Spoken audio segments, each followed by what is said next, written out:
Broads Media.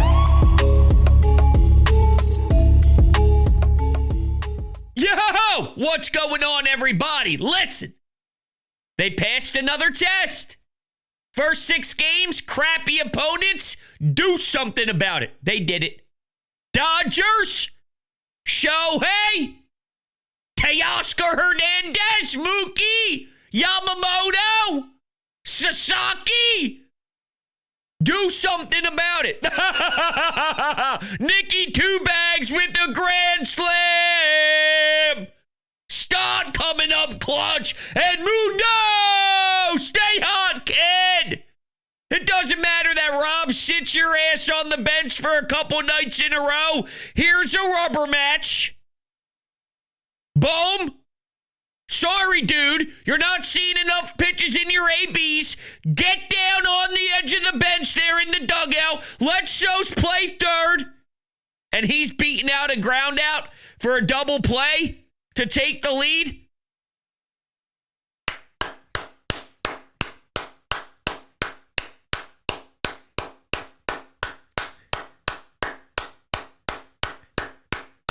You got to be kidding me. Proud. That rubber match almost took me down. I was fighting for my life. Seriously. Teoscar turned into Babe Ruth. In what world is that happening? I had to watch Kyle Schwarber in a 3-0 count look hideous. I had to watch Kepler when I'm looking for insurance. He hits into a double play. Bases loaded. You think maybe you could tack on? There was more. What else? Romano? Jesus. Disgusting effort. It's time, Rob. It's time. He needs to be in very low leverage spots. Here's what pisses me off most about the Rob decision. It's not so much the 7th, because that's the natural progression after thinking he'd be a reasonable back end of the bullpen guy, an 8th inning guy, a 9th inning guy. He's got a lot of saves in his career. The natural progression is fine. He's a 7th. Not when you got Shohei and Mookie Betts 9-1-2. That's when you slot him in 9-1-2. Embarrassing.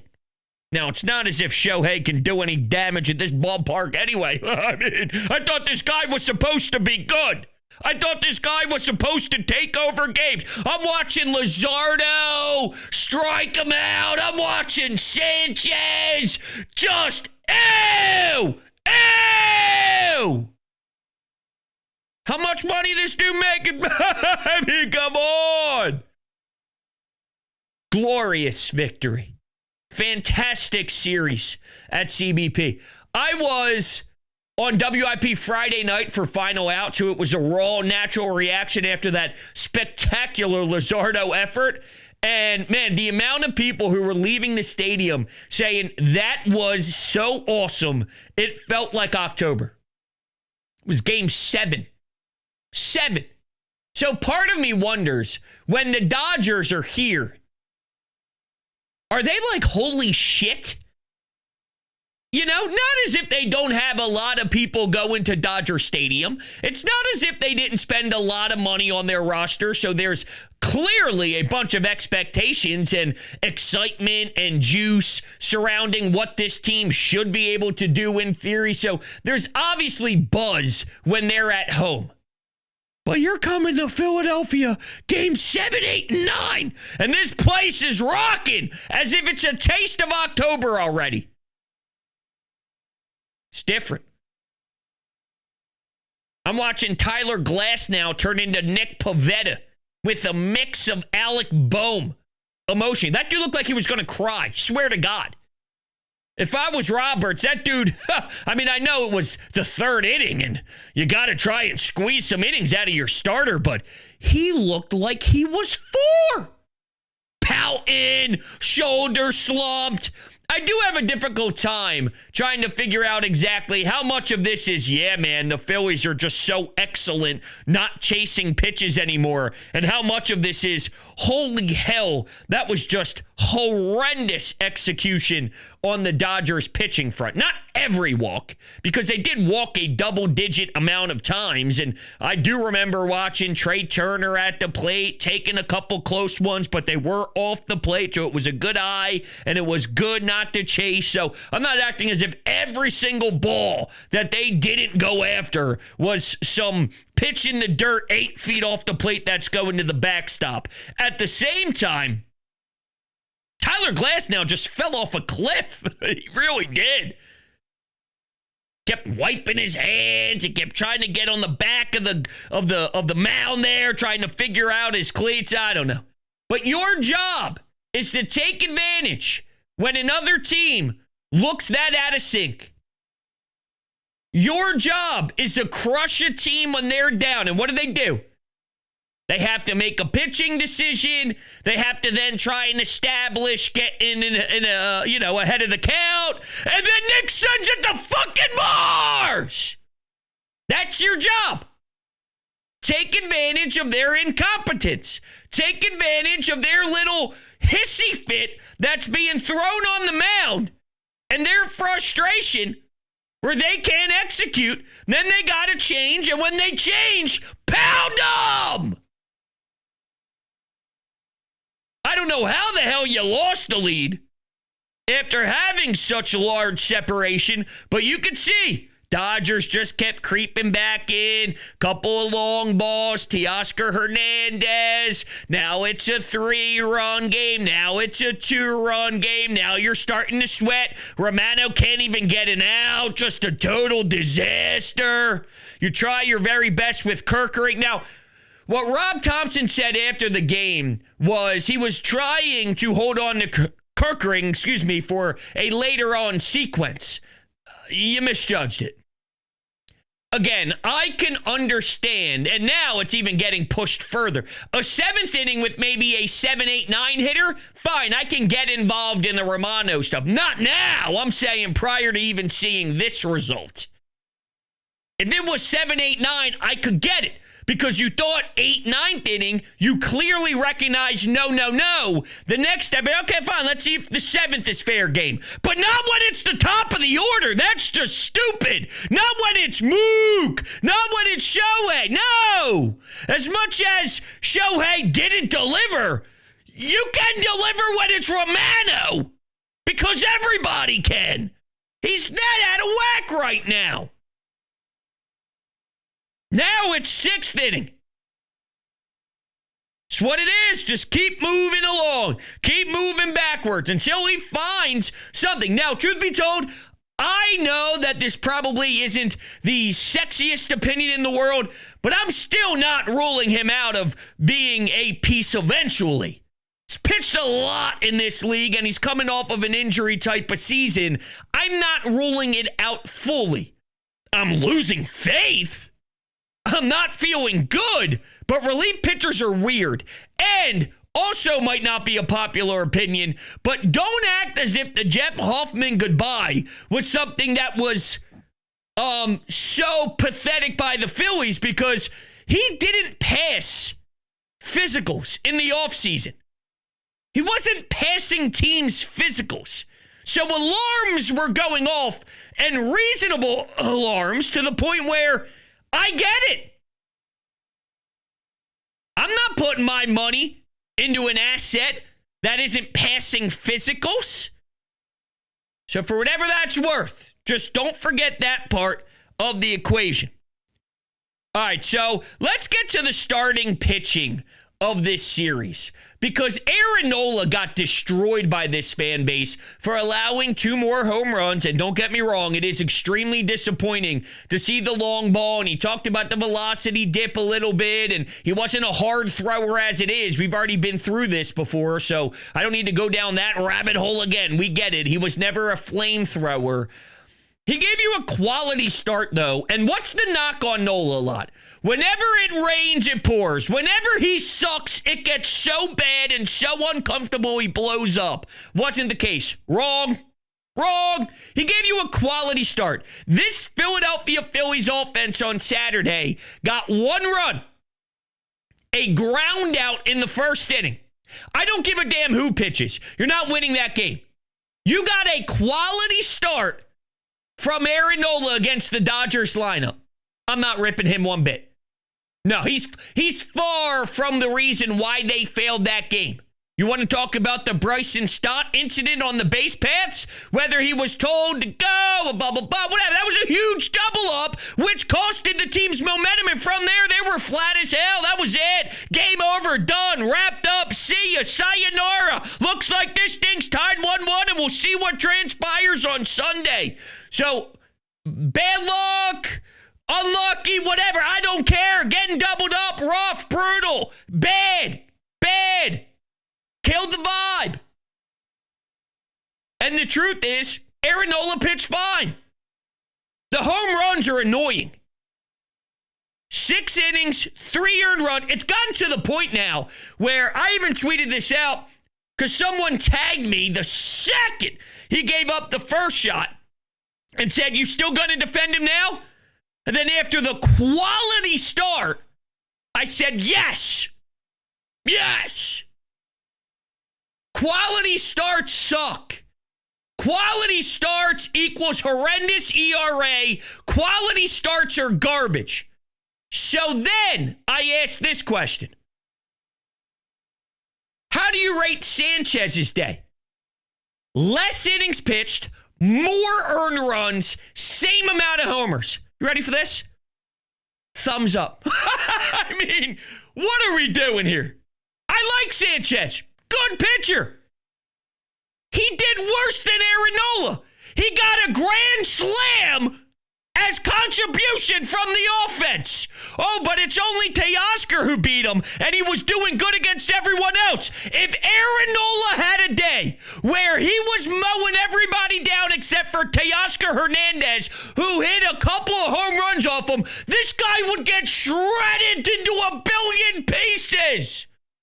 Aaron Nola pitched fine. Wasn't his greatest game ever, but I'm always told whenever he's bad, he gets so off that he just gets destroyed and blitzed, and then he can't hold the fourth down. I actually think there's value in when you're having some difficulties and you're still able to manage to squeeze out a quality start against a Dodgers lineup that you know can rip the cover off the ball. By the way, this whole pitching staff in totality has a problem allowing the long ball right now. That's how teams are actually scoring. That's the only way teams are actually scoring. But yes, the Aaron Nola experience, It does hit a little harder because the amount of home runs are disappointing. But the way his outings get described compared to everybody else's is so unfair, it's not even funny. A quality start against the Dodgers, I take that every day from a starter. You go 6, allow 3 with this lineup, that should help you win a baseball game. Now, yes, at times, I would like my pitcher to be the reason why you win a baseball game and not giving us a chance to win a baseball game. Aaron Nola will do that plenty this season. Plenty. He does every single year. Not at the level of Zach Wheeler, because Zach Wheeler is different. Not many in Major League Baseball do it like Zach Wheeler does. Really? But on that given day, following the first start, and this was Aaron Nola's second start, he gets thrown the Dodgers lineup. Good stuff. I think it was fine. I'm not blaming him for anything. Your offense scored 1 run on a ground out in the first inning. Zippo the rest of the way. That means the only way you could have won that baseball game, the only way, is if you pitched a complete game shutout. That was the standard for Aaron Nola that day. That's absurd. That's absurd. That's the bar. But if it was Sanchez who pitched a quality start, if it was Luzardo who pitched a quality start, if it was anybody who pitched a quality start, say, hey, pitch a quality start, good stuff. Yeah, but I'm told he's an ace. Shut up. You just focus way too much on, he's a 1, he's a 2, he's a 4, he's a 5, he's a 3, Shut up. Every time he takes the ball, for the most part, let's go win a damn baseball game. Just shut up. That's my stance on the whole thing. Phils took a series against LA. Amazing. And on that Saturday afternoon tilt, they pulled Sasaki very, very early. So what I'm told this team does is once a starter leaves and exits, now let's pound the bullpen. You couldn't generate anything except for getting doubled up, which stinks. But that first game on Friday night to win 3-2, that did not stink.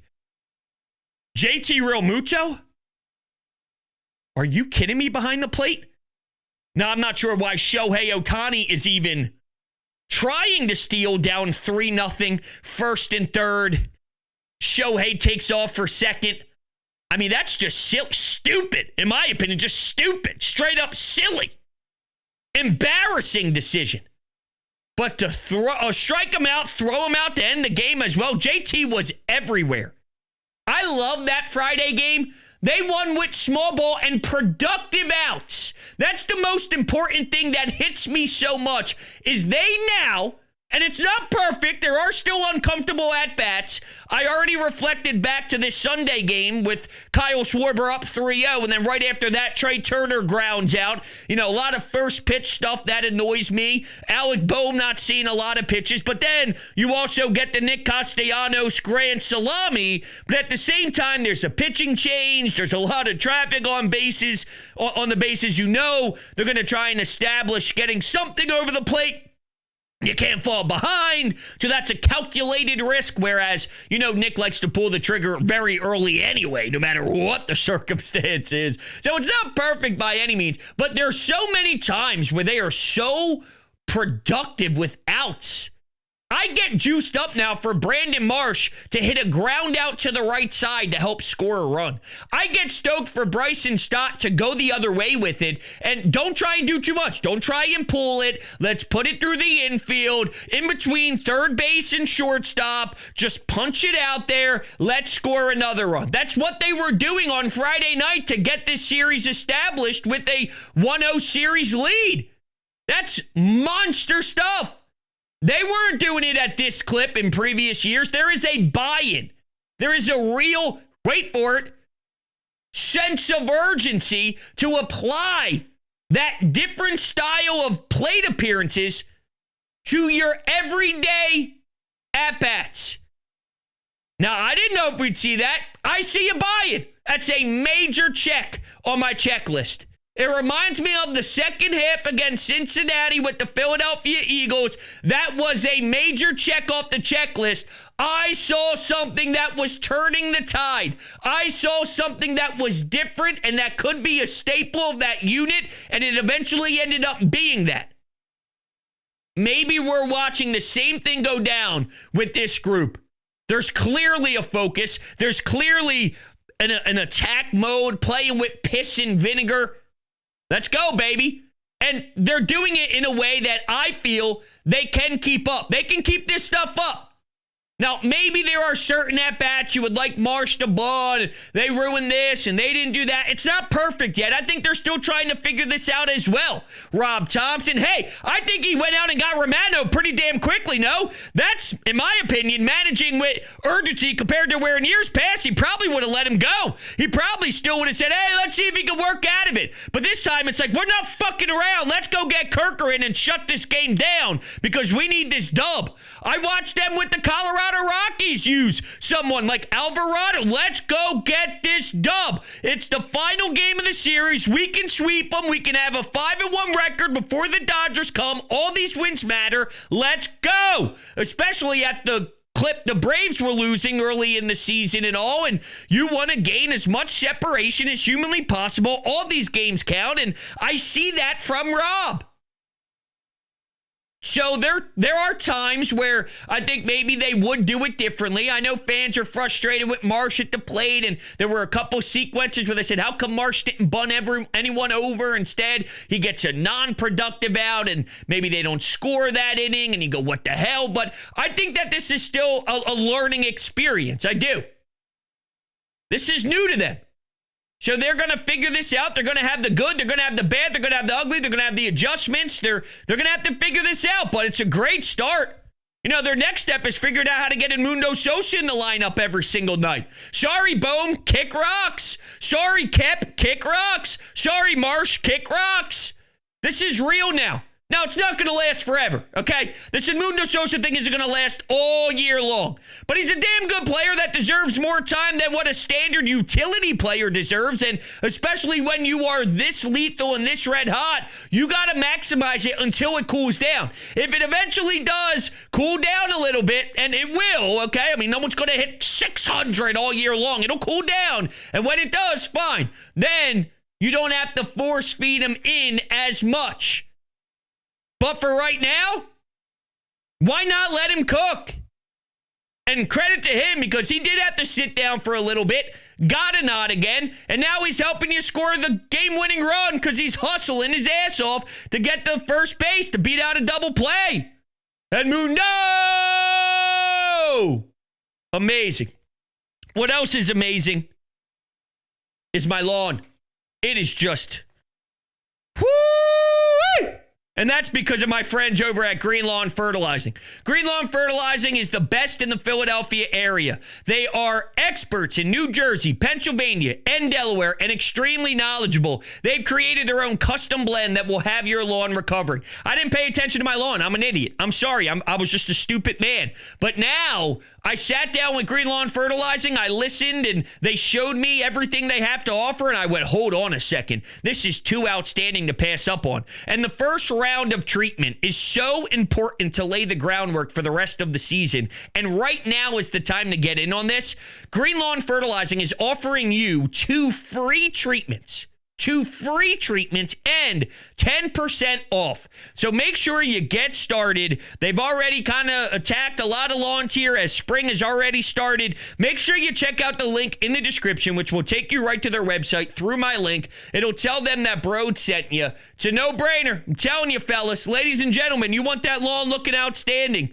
Well, that is how you do it. Green Lawn Fertilizing.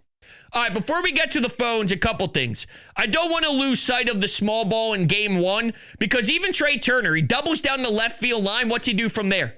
With Yamamoto on the mound, and he's getting all flustered. He's delay stealing, he's taking off, and then there's an error throw. And I mean, that's the first inning and just getting this series established. This is how it's going to be, bitch. This is how it's going to be, motherfucker. Get on second, use your speed, use your legs, and then create chaos on the bases in any way, shape, or form. We're not eliminating the home run. We're not eliminating the ability to hit a grand slam and a nuke with bases loaded. That's still in our back pocket. But let it be known, Yamamoto or anybody else who's going to be in this game, Kirby Yates or Sasaki or Tyler Glass now, when we start to get the wheels moving, when everything starts to roll, it's going to be living hell for you. And Trey made that known the second this series began Friday night. And that's truly awesome. Luzardo getting Kike Hernandez in the seventh after already getting out 13 consecutive batters or so. Think about that. Think about that adversity, right? You're just gunning people out. Nobody's ever on base. And then in the seventh, in a 1-0 game at the time, there's 2 men on. Well, what do you do about it? You strike out Kike. That's after you struck out Shohei in the 6th, looking like a damn fool.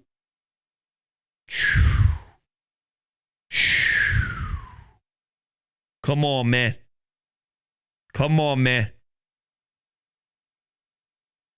He's balling. All right, to the phones we go. Let's go to the Anytime Hotline and talk to you. Yo, bros, how's it going? What a satisfying series win against the defending champs. Establishes the Phillies as a threat in this league. Shows everybody that the Dodgers aren't so impossible to beat. You just have to have a badass team. I'm pretty happy with the way the series went. I'm pretty happy to see that we finally got to a starter in Tyler Glass now. We also seem to be doing some work against Sasaki before we kind of figured it out. But, I digress. Can't be too mad about taking 2 or 3. Obviously, a sweep is always nice, but you take what you can get, and you got to be realistic with this kind of stuff. I will say, though, Jordan Romano is starting to really grate on me. Now, he is not approaching release territory for me yet. I'm not calling for his DFAing, but I don't think he's had a single outing in the regular season where he didn't either completely drop the ball or at least let them threaten, like really dangerous. And it was straight up a mistake of Rob's to put him out there with a 2-run lead on the Dodgers of all teams. If it were the Rockies or the Athletics or the White Sox or something, that's one story. But the Dodgers, that's a mistake. Rob should not have done that. And as far as I'm concerned, I'm not calling for his release yet, but Romano is in those low pressure, low impact situations from here on out until he figures himself out. He was too good in spring to just release, so I'm not wanting that yet for him, but he needs to figure his stuff out. Listen, I'm just going to be honest with you. We're 3 appearances in, right off the top of my head, for Romano. They're not DFAing him off of 3 outings. And I know you're not saying that. You obviously said you weren't calling for DFA, but that's not how Dave Dombrowski is going to act. And he may end up stinking. Listen, I'm not very pumped up about where he is right now, and I don't even remember exactly what some of his spring stats were. I thought, I don't know, it doesn't really matter, but I don't really remember some of his spring stuff. But I agree that it is low leverage stuff for right now. Here's one thing that maybe you can grab onto optimism, and I know nobody wants to hear it. I don't think he's this bad. I don't know how good he is. I'm not sure exactly what his ceiling is. I don't know if he ever reaches his best baseball. He's off to a ridiculously horrendous start, without a doubt. But I don't know if he's this hot garbage every single outing. If that's the case, then eventually, yeah, I mean, it's just like you can't ever think about ever using him. And we'll see where this goes. I'm trying to sell optimism here. I'm going back to where Matt Strahm was almost a day ago. Rob Thompson said, I don't know, might be dead arm. How did Matt Strahm look on Sunday? Pretty damn good. So that whole, I don't know, dead arm thing really switched very quickly. It was a monster 180 before you know it. Now, I'm not telling you the next time Romano goes out there, it's just going to be perfect. But it was Rob Thompson questioning where Matt Strahm was. And then with a blink of an eye, you got a strong response. Maybe we feel he's farther away than he actually is. And I don't know what's going on. Velocity doesn't look right. Maybe there's some dead arm. And then boom. It takes 1 6th inning outing where he strikes out the side in a 5-run game. And then the next time he goes out there, it's in the 7th against a 7, 8, 9 in a batting order. And maybe there's a single, a double play, and a strikeout. Now you're feeling momentum. I don't know. It's hard to sell it. I know. I'm aware. He's been in this league for a long time in high leverage situations, and I get it. It's a bumpy road for a lot of these relief pitchers, and some years they're on, some years they're off. We've been through the really ugly with Jose Alvarado, but at the same time, we've been through the highest of highs with Alvarado, and look how clean and smooth he looks now. This is the same Alvarado that people would say, get him out of there, never put him in again. He's way too out of whack. He's never finding the strike zone. He can't throw strikes, and now he's our most reliable reliever and someone we feel if he's in the game in the 9th with the lead, we love it. And we don't want anybody else except him doing that currently. So just to show you the extremes of these guys, while I am not buying stock into the Romano thing, I know how quickly things change for these bullpen arms because it's just the nature of the beast. And it's bizarre and it's odd. maybe the injury is just never going to allow for him to be successful. And we'll find that out as these outings go along. But I do agree with you that at this particular time, he needs to be in a very, very small spot where the lights aren't bright. If you do happen to, I don't know, get rocked, you're already down 5 runs. The starter got pulled after 4. It's the 5th inning. And it could just be one of those days where you say, hey, we ended up losing 12-2. Let's move on to the next game. We already won the series. This was the 3rd game of the series. We move on to the next one. So if he gets obliterated when you're already down 6-0 after 4, all right, now it's 9-0. We toss this game out. It happens. You move on. That's the next spot he's got to pitch. But again, I also don't care that he pitched against the Dodgers. It was where he pitched against the Dodgers. 7th inning, I'm cool with. Today, I was. Not moving forward, but today, because that's not as high leverage as 9-8, which is what was expected. The issue for me was where in the order he said, yeah, let's go see what can happen here. Against Shohei and Mookie Betts? That's where I had the problem more than anything else. All right, let's go to Sean. The game was indicative of the weather, kind of ugly, but the Phillies get the win. To start off with, I got to be negative, though. For me, it's sad to say, but I think Jordan Romano has elevated himself above Taijuan Walker for me in guys that I want off this team immediately. This guy is a shot fighter. His arm is done.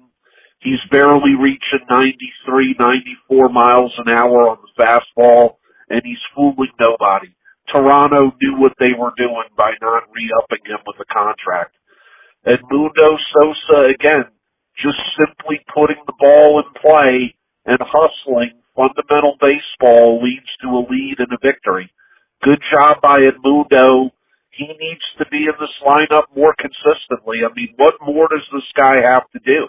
I agree. And you know what bothers me? We always talk about how this is a team game, right? Well, I understand that there's roles and some guys were all-stars and Alec Boehm was an all-star and whatnot, right? So I understand that there's a pedigree. But at the same time, if someone's tearing the cover off the ball the way Edmundo Sosa is, where's the teammate side of this and the teammate angle on the other end where, hey, Edmundo's just swinging a hot stick right now. I'm okay with, not that you're okay with it. We all have competitive nature and competitive fire, but this is my teammate. He's doing really well. If I have to sit game 7 of the baseball season because Edmundo's playing really well, then that's just how this goes. I'm a good teammate. It's just going that way right now, and that's what it is. I'm not getting benched every night. I'm not getting sat every night, but hey, Stott, you're not playing today because Sosa. Okay, hey, I get it, Skip. Hey, Boom, you're not playing today. I got to get Sosa in there. No worries. Hey, no worries at all. Or some of these outfielders. Here's Edmundo Sosa, a non-outfielder, now getting time.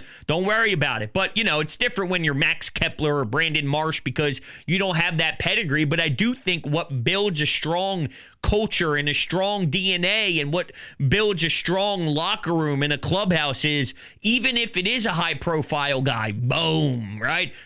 He's not as high profile as Kyle or Bryce or any of those guys, but a higher profile guy. Hey, sorry, dude. And I don't know if what we got on the rubber match was that. I think it was Skip saying, yo, Boom, are you kidding me with these plate appearances? No.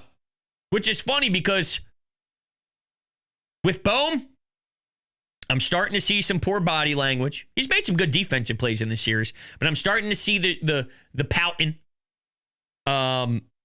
He's already out of the lineup for Edmundo Sosa, which if he was playing better, I don't think Rob Thompson would have done that. He was benched last year in the playoffs, and they tried to trade him in the offseason. Where there's smoke, there's fire. So there's still something rubbing this organization the wrong way with him. They wouldn't have sat Bohm for Edmundo Sosa if Bohm was doing something that they liked. This wasn't Bohm just taking one for the team and being excited for Edmundo Sosa. It's deeper than that.